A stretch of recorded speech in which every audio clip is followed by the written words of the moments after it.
Bonjour à toutes et à tous, bienvenue sur ARPOD, le podcast de la Société française d'anesthésie-réanimation. Nous sommes ravis de vous accueillir pour cet épisode de la série thématique, une série à la rencontre des experts de l'ASFAR pour aborder des thématiques d'actualité en réanimation. Nous mettons à l'honneur aujourd'hui le docteur Caroline Jantrel, qui est anesthésiste réanimatrice à Beaujon, et avec qui nous allons aborder les points majeurs de la prise en charge des traumatismes graves du bassin. Alors bonjour Caroline, merci beaucoup de participer à ce podcast. Ma première question concerne la prise en charge préhospitalière et l'orientation des patients ayant un traumatisme du bassin grave. Peux-tu nous dire pourquoi il faut orienter un patient traumatisé du bassin sévère vers un trauma center de niveau 1 ? Bonjour Philippe, bonjour à tous, merci beaucoup de l'invitation. Alors, je vais faire une réponse en plusieurs niveaux. Tout d'abord, il est difficile de faire le diagnostic de certitude de traumatisme sévère du bassin avant l'arrivée à l'hôpital. La clinique est pertinente et performante quand le patient est conscient, mais c'est beaucoup plus difficile quand le patient est inconscient et quand le patient est en état de choc. Il faut considérer a priori que le patient a un traumatisme pelvien jusqu'à preuve du contraire. Alors, c'est important d'orienter un patient qui est suspect de trauma sévère du bassin en trauma center expert parce que, comme on le sait, le délai d'accès à l'arrêt du saignement impacte grandement le pronostic et la mortalité.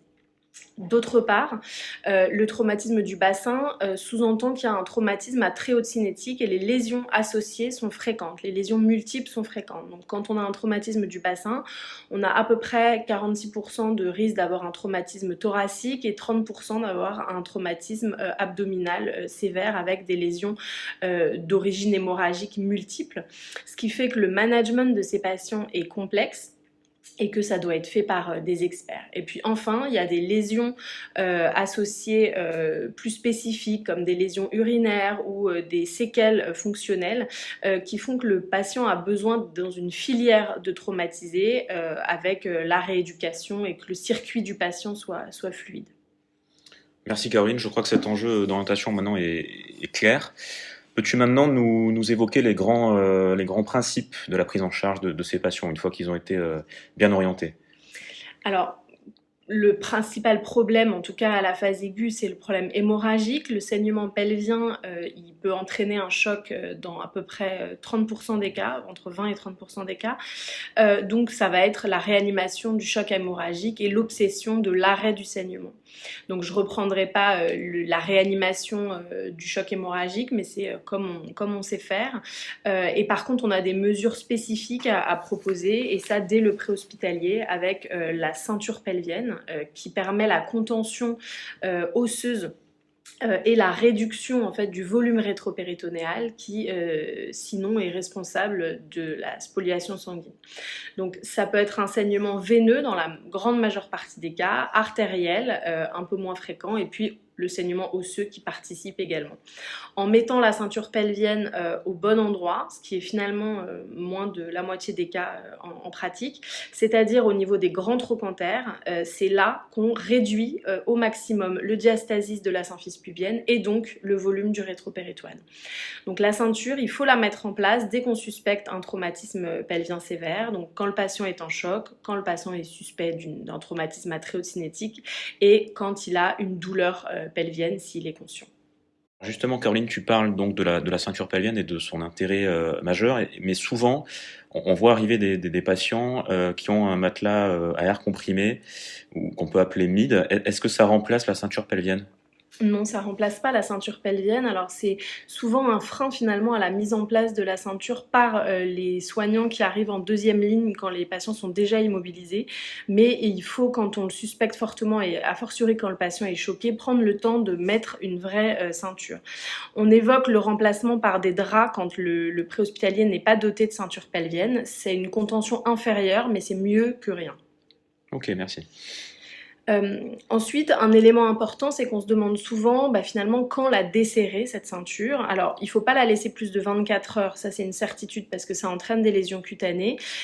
Pour l'imagerie, on sait que ça masque finalement, puisque c'est son rôle, le diastasis de la symphyse et sacro-iliaque à l'imagerie, donc ça masque les lésions osseuses, mais ça permet de contenir le saignement et ça n'empêche pas la visualisation au scanner d'un saignement artériel. Donc il faut la laisser au moins pour le scanner. On peut la desserrer en cours d'embolisation quand le saignement est contrôlé.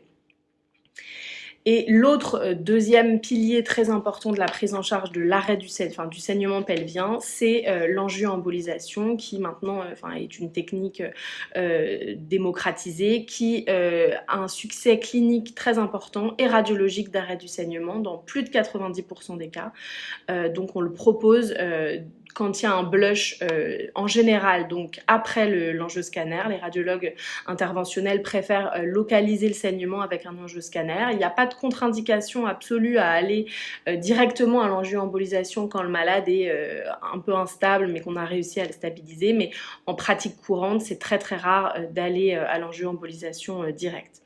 Cette angioembolisation, elle peut être sélective en distalité avec un produit définitif quand on a identifié la cible et donc ça c'est la situation on va dire confortable, mais ça peut prendre un petit peu de temps pour trouver la cible et l'obstruer, mais ça peut aussi être une embolisation proximale avec un produit qui va se résorber et la reperméabilisation du vaisseau se fera après quelques semaines, et ça même quand il n'y a pas de blush. C'est une technique qui est rapide, on le fait chez les patients qui sont en état de choc, chez qui on n'a pas trouvé d'autres cibles de saignement et qui ont des arguments pour un traumatisme pelvien hémorragique avec notamment un hémorétropéritoine abondant.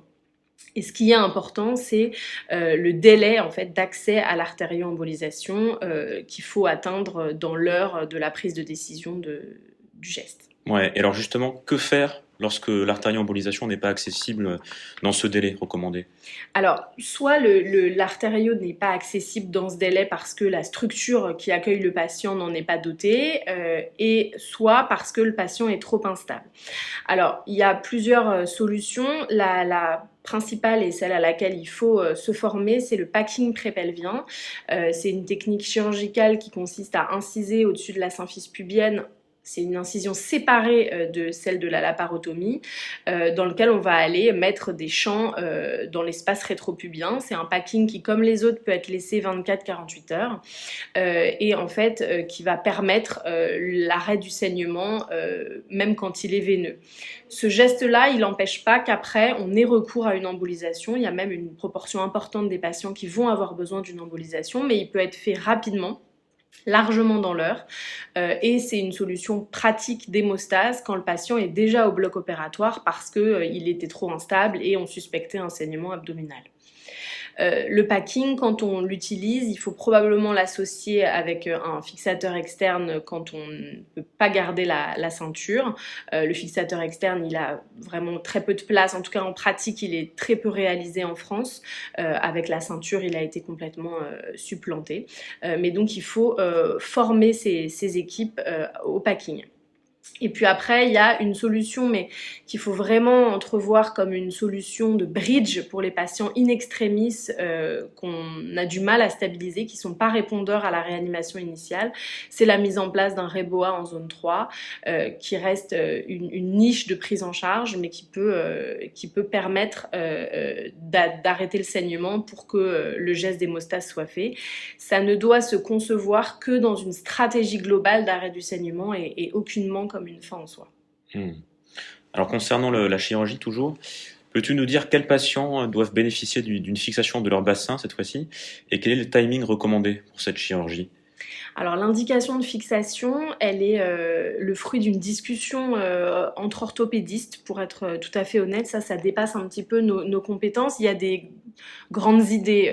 Globalement, les fractures du cotyle très déplacées, les fractures de l'anneau postérieur ont besoin d'une fixation, donc les gros diastasis sacro-iliaques, et puis bien sûr les diastasis de la symphyse pubienne, les open book classiques, avec quand le diastasis de la symphyse est supérieur à 2,5 cm à peu près, c'est en général une indication à une fixation. Cette fixation, on est embêté quand le patient, en tout cas, a eu un choc hémorragique. On se pose la question du timing avec cette balance entre je risque d'aller contre ma stratégie de damage control en allant au bloc opératoire et je vais rajouter de l'inflammation et un second hit qui va finalement aggraver le pronostic de mon patient. Ce qui est montré, c'est qu'on peut vraiment se permettre d'attendre pour les fractures du cotyle où en fait ces patients-là sont opérés jusqu'à 3 semaines, en général 10 jours quand justement l'inflammation a un peu baissé, c'est aussi plus simple pour les chirurgiens. Par contre pour les fractures de l'anneau pelvien, il semble réellement y avoir un bénéfice à une chirurgie plus précoce. Il y a une étude récente qui est sortie qui a l'air de mettre à l'honneur la fixation dans les 48 heures pour réduire finalement les complications systémiques, donc les escarres, la maladie thromboembolique veineuse qui est très prévalente chez les traumatismes du bassin, et même la pneumonie, toutes les complications liées à l'alitement. Eh bien, merci infiniment, Caroline, pour ces réponses particulièrement claires. Et merci infiniment aux auditeurs. Vous retrouverez l'intégralité de nos épisodes sur toutes les plateformes de podcast. À bientôt!